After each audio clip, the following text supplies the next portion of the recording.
அஸ்ஸலாமு அலைக்கும் வரஹ்மத்துல்லாஹி வபரகாத்துஹு. அல்ஹம்துலில்லா.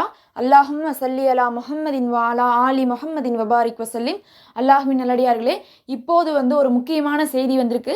நம்ம நேற்று இரவே பார்த்துருப்போம். ஹமாஸுடைய ஒரு தலைவர், முக்கியமான தலைவர் அவர்கள் ஷஹீதாக்கப்பட்டிருக்காங்க. அதற்கு ஒரு அவசர அறிவிப்பாக ஹமாஸும் ஹிஸ்புல்லாவும் என்ன கொடுத்துருக்காங்க அப்படிங்கிறதை பார்க்க போகிறோம். இதை குறித்து இஸ்ரேல் என்ன தயாராகிட்டு இருக்குது அப்படிங்கிற செய்தியும் வந்திருக்குது. அடுத்து இஸ்ரேல் காசாவில் இருக்கக்கூடிய மக்கள் எல்லாவற்றையுமே வெளியேற்றுவதற்கான ஒரு பெரிய திட்டத்தை நடத்திட்டு இருக்காங்க. அதை குறித்து பார்க்க போகிறோம். அதில் நமக்கு ஒரு நல்ல செய்தியும் வந்திருக்குது.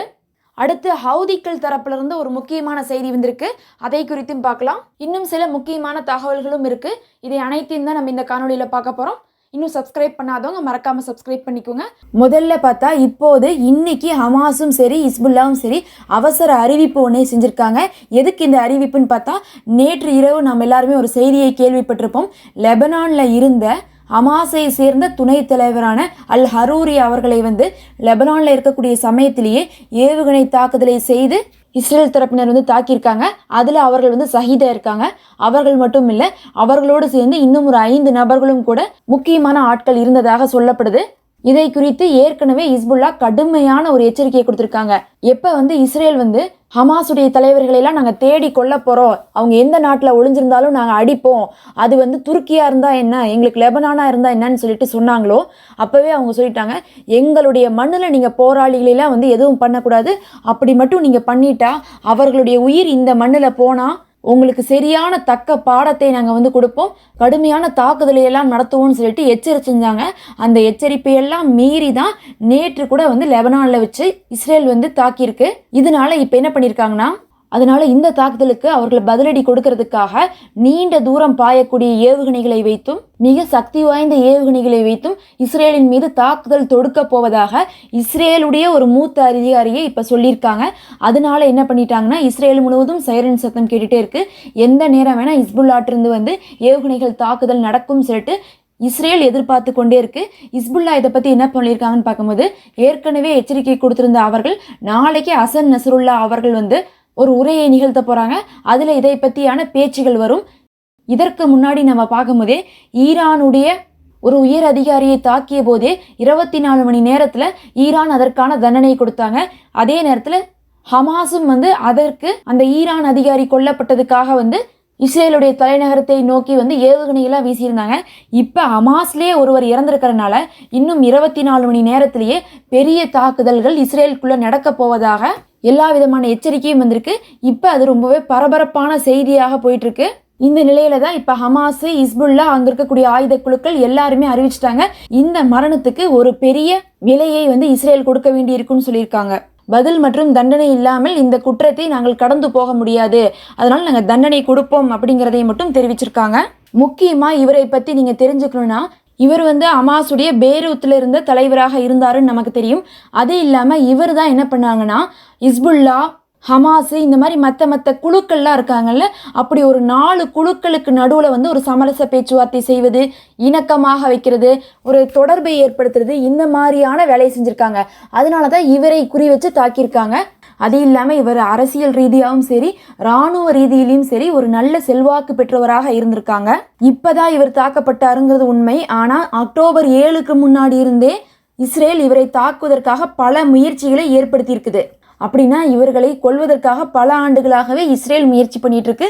இந்த சமயத்துல தான் அவங்க சதி திட்டத்துல இவர் இப்ப வீழ்த்தப்பட்டிருக்காரு. இதை பத்தி அல் ஜசீரா ஒரு தகவலை திரட்டியிருக்காங்க. முக்கியமான ஆய்வாளர்கள் இடத்துல எல்லாம் இப்படி இவர் இறந்திருக்காரு, இது ஹமாஸுக்கு ஒரு பின்னடைவான்னு கேட்டிருக்காங்க. அதற்கு அவங்க என்ன சொல்றாங்கன்னா, ஆமா, ஒரு சின்ன நஷ்டம் இருக்கதான் செய்யும், ஏன்னா இவர் ஒரு முக்கியமான தலைவராக இருக்கிறாங்க.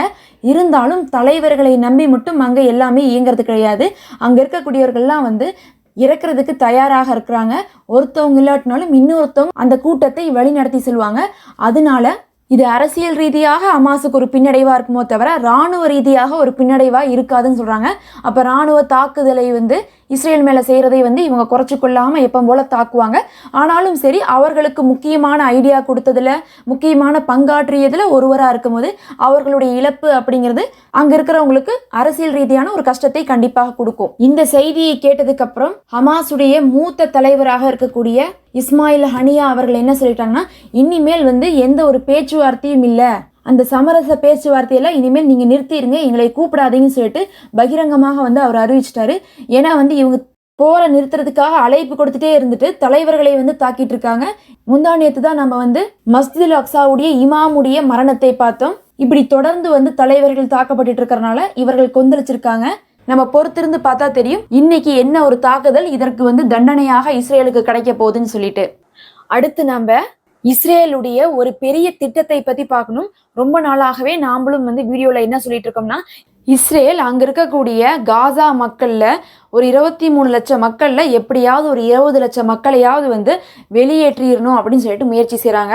அதற்காக வந்து அவங்க ஐரோப்பிய நாடுகள்கிட்டையும் அரபு நாடுகள்கிட்டையும் வந்து பேச்சுவார்த்தையில் அவ்வப்போது வந்து ஈடுபட்டு இருக்காங்க. அதில் ரொம்ப ரொம்ப முக்கியமாக பார்த்தா எஜிப்டுடைய அனுமதியோடு சினாய் பகுதிக்கு அனுப்பிவிடணும்னு சொல்லி பார்த்துட்டு இருக்கு. அதுக்கு வந்து எஜிப்டிட்ட வந்து பர்மிஷன் கேட்டுட்டே இருக்கிறாங்க. இந்த நொடி வரையும் பார்க்கும்போது எஜிப்ட் அதை ஒத்துக்கிட்டதாக எந்த ஒரு தகவலும் வரல. இருந்தாலும் எஜிப்ட்ல இருக்கக்கூடிய பிரதமரும் எடுத்துக்கிட்டா எப்படி முகமது அப்பாஸ் அவர்கள் வெஸ்ட் பேங்க்ல இஸ்ரேலுடைய பேச்சையும் அமெரிக்காவுடைய பேச்சையும் கேட்பாங்களோ அந்த மாதிரி ஒரு ஆள் தான் எஜிப்ட்லயும் இருந்து கொண்டு இருக்கிறாங்க. முக்கியமா அவங்க ஏன் வந்து இதை ஒத்துப்பாங்க அப்படிங்கக்கூடிய பயம் எழுந்துட்டு இருந்துச்சுன்னா, அவங்க இப்ப வந்து பொருளாதார நெருக்கடியில இருந்துட்டு இருக்காங்க. பத்தாவதுக்கு கடனை வாங்கி வச்சிருக்காங்க. அந்த கடனை வந்து தள்ளுபடி செய்வதாக இஸ்ரேலும் அமெரிக்காவும் சொல்வதாகவும், இன்னொரு பக்கம் பார்த்தா IMF அவங்க $5 மில்லியன் கடனை வந்து 2 வருஷமாக கேட்டுட்டு இருக்காங்க.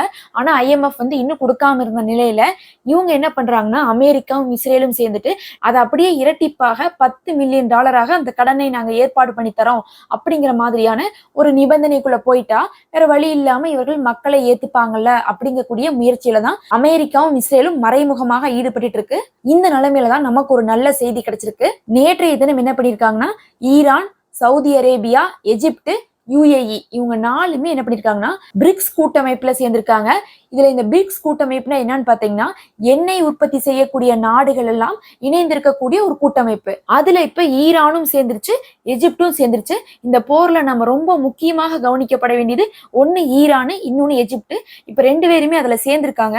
இது மூலமாக அவங்களுடைய பொருளாதாரத்தையும் அவங்க உயர்த்திப்பாங்க, ராஜதந்திர உறவுகளையும் வந்து அவங்க மேம்படுத்திப்பாங்க. இது மூலமாக இதுல இப்ப எஜிப்டுக்கு என்ன லாபம்னு பார்த்தா, அந்த பொருளாதார பிரச்சனையை வச்சுதானே வந்து அமெரிக்காவும் இஸ்ரேலும் நாங்க கடனை வாங்கி தரோம் அந்த மாதிரி எல்லாம் பேசிட்டு இருக்காங்க.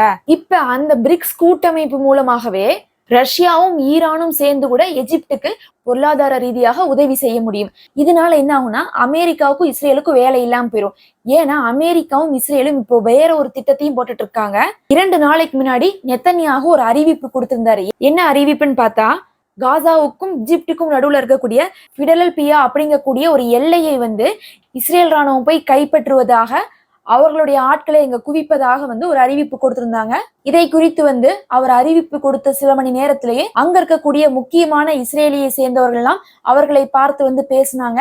அப்ப அவர்கள் என்ன திட்டம் வச்சிருக்காங்கன்னா, இப்ப வந்து எஜிப்டு தான் பண கஷ்டத்துல இருக்குல்ல, பொருளாதார ரீதியாக அவர்களுக்கு ஏதாவது ஒரு உதவியை செஞ்சு அந்த எல்லையை நம்ம பிடிச்சிடலாம், அந்த எல்லையில நம்மளுடைய ஆட்களை வந்து கொண்டு போய் நிறுத்தி நம்ம கண்ட்ரோலுக்கு கொண்டு வந்துடலாம்னு பாக்குறாங்க.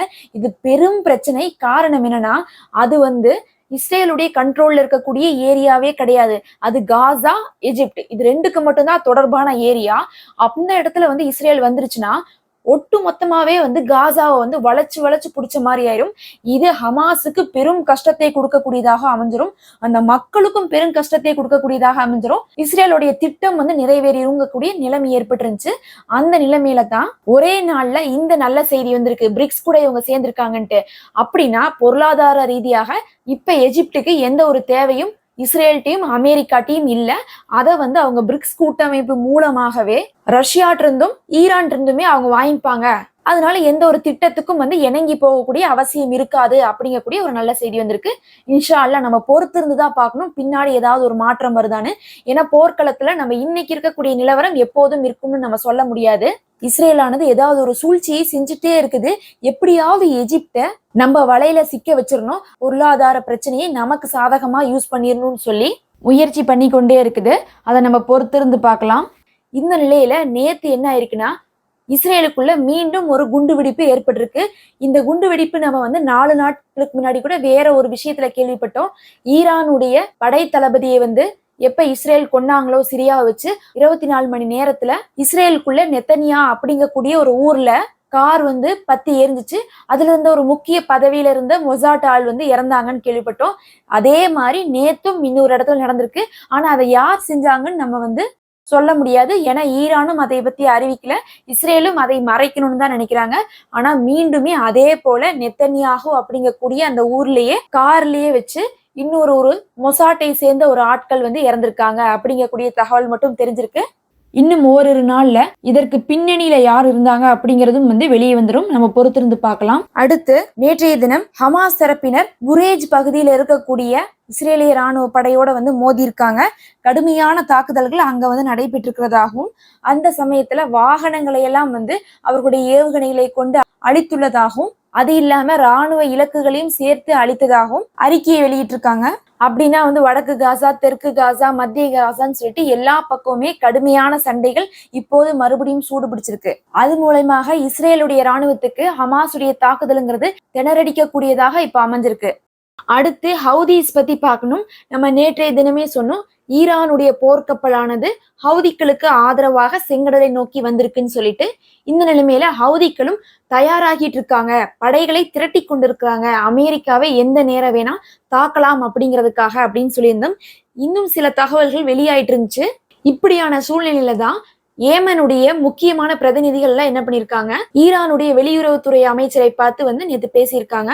இப்படி செங்கடல் வந்து பரபரப்பாக இருக்கக்கூடிய சூழ்நிலையில இவர்கள் பார்த்து பேசுறாங்கன்னா அடுத்த கட்டமாக ஏதாவது ஒரு விஷயங்கள் செய்ய போறாங்க, அதற்கான திட்டங்கள் தான் தீட்டியிருப்பாங்க அப்படிங்கறத எதிர்பார்க்கப்படுது. ஆனா அதை குறித்து எந்த ஒரு தகவலும் வெளியே வரல. ஏமன் தரப்புல இருந்து ஈரானை சேர்ந்தவர்களை சந்திச்சு பேசியிருக்காங்க அப்படிங்கக்கூடிய தகவல் மட்டும் வந்திருக்கு. இதே நிலைமையில தான் ஹவுதீஸை சேர்ந்த ஒரு முக்கியமான நபர் என்ன சொல்லியிருக்காங்கன்னா, நாங்க வந்து தேவையில்லாத அச்சுறுத்தல்களை எல்லாம் கொடுக்க மாட்டோம், அமெரிக்கா தாக்குறவை நாங்க காத்திருப்போம், அவங்க தாக்குனதுக்கு அப்புறம் நாங்க தாக்குவோமோ தவிர தாக்குனதுக்கு அப்புறம் தான் நாங்க வந்து ஏதாவது ஒரு எச்சரிக்கையெல்லாம் கொடுப்போம், அதுக்கு முன்னாடி வெற்று எச்சரிக்கையெல்லாம் நாங்க கொடுக்க மாட்டோம். ஏன்னா வந்து அமெரிக்காவும் இஸ்ரேலும் பண்ற காரியம் என்னன்னா செய்யவே மாட்டாங்க, ஆனா செய்ய போறோம்னு சொல்லிட்டே இருப்பாங்க. இஸ்ரேல் என்ன சொல்லுச்சு, சுரங்கத்துக்குள்ள தண்ணியை பாய்ச்ச போறோம்னு சொன்னாங்க, நாங்க வெடி போட்டு வந்து சுரங்கத்தெல்லாம் அழிக்க போறோம்னு சொன்னாங்க. எதையாவது நடந்துச்சா? எதுவும் நடக்கல, வெறும் வாய் பேச்சுதான். இதுக்குன்னா பயப்படுத்துறதுக்காக இதே வேலையை தான் அமெரிக்காவும் அவ்வப்போது பண்ணிட்டே இருக்குது. ஹவுதீஸ வந்து அழிச்சிருவோங்கிற லெவலுக்கு தான் வந்து அமெரிக்கா சீன் போட்டுட்டு இருந்தாலும் இன்னைக்கு வரையும் வந்து ஹவுதீஸை எதிர்த்து வந்து தொடர் தாக்குதல் கூட செய்யறதுக்கு முடியாம தான் வந்து அமெரிக்கா நின்றுட்டு இருக்குது அப்படிங்கிறது தெரியும். அதுக்குதான் இவர்கள் சொல்றாங்க, நாங்க வந்து செஞ்சுட்டு தான் சொல்லுவோம், உங்களை மாதிரி சும்மா வாயில சொல்லிட்டு இருக்க மாட்டோம் அப்படிங்கக்கூடிய தகவலை கொடுத்திருக்காங்க. இதுல இருந்து ஆய்வாளர்கள் என்ன சொல்றாங்கன்னா, இவர்களுடைய சந்திப்பு, இவருடைய பேச்சு, இவர்கள் செய்யக்கூடிய முயற்சி இதெல்லாம் பார்க்கும் போதே ஒரு தரமான தாக்குதல் செய்யறதுக்கு இவங்க தயாராகிட்டு தான் இருக்கிறாங்க, எந்த நேரம் வேணா அந்த தாக்குதல் நடைபெறலாம் அப்படிங்கக்கூடிய தகவல் வந்திருக்குது. அதனால செங்கடலே வந்து பரபரப்பாகத்தான் இருந்துட்டு இருக்குது. இதெல்லாம் தான் முக்கியமான செய்திகள். அடுத்த ஒரு காணொலியில நம்ம வந்து இன்னும் சில தகவல்களோடு உங்களை சந்திக்கலாம்.